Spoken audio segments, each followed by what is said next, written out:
Hello मित्रांनो, सर्वांचं स्वागत आहे परत एकदा नवीन एका व्हिडिओमध्ये. आज आपण बघणार का जे पण बांधकाम कामगार आहे, बांधकाम कामगारामध्ये सगळ्यांना एक नवीन प्रॉब्लेम जो आहे तो सर्वांना येत आहे, की जे बांधकाम कामगार आहे त्यांचं कार्ड मागच्या महिन्यात किंवा हे 8-15 दिवसामध्ये जर मंजूर झालेलं असेल, तर त्यांच्या पावत्या निघत नाही. कारण की जे आपले महाराष्ट्र सरकार आहे, कामगार मंत्री त्यांनी नवीन निर्णय काढलाय, नवीन जी-आर काढला होता, की जी पण बांधकाम कामगाराची नोंदणी आहे ती निःशुल्क होणार आहे. ₹1ही लागणार नाही, जी पण बांधकाम कामगाराची नोंदणी आहे.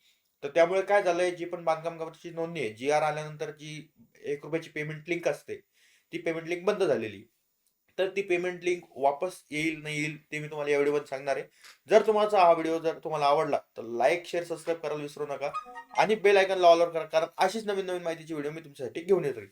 तर सर्वात तुम्हाला पहिले काय करायचं आहे, तुम्हाला सर्वात पहिले जी वेबसाईट आहे, वेबसाईटवर जायचं आहे. वेबसाईटवरती गेल्यानंतर जी प्रोफाईल लॉगिन आहे, ती प्रोफाईल लॉगिन करायची आहे.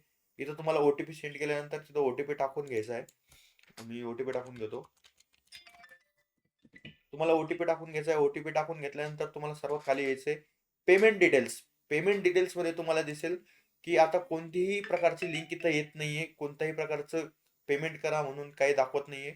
आणि जी पेमेंटची ऑफिशियल साईट आहे, ती सुद्धा मी दाखवतो तुम्हाला.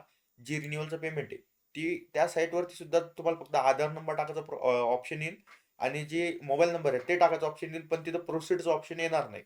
तर त्याचा प्रश्न काय झालाय, की जी लिंक आहे ती जी महाराष्ट्र सरकारने काढली.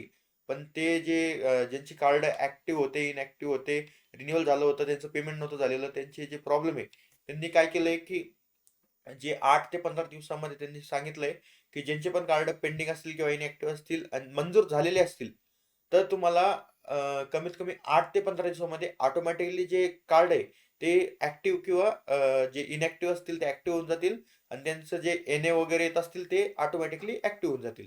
तर त्याची कोणीही काळजी करायची नाही.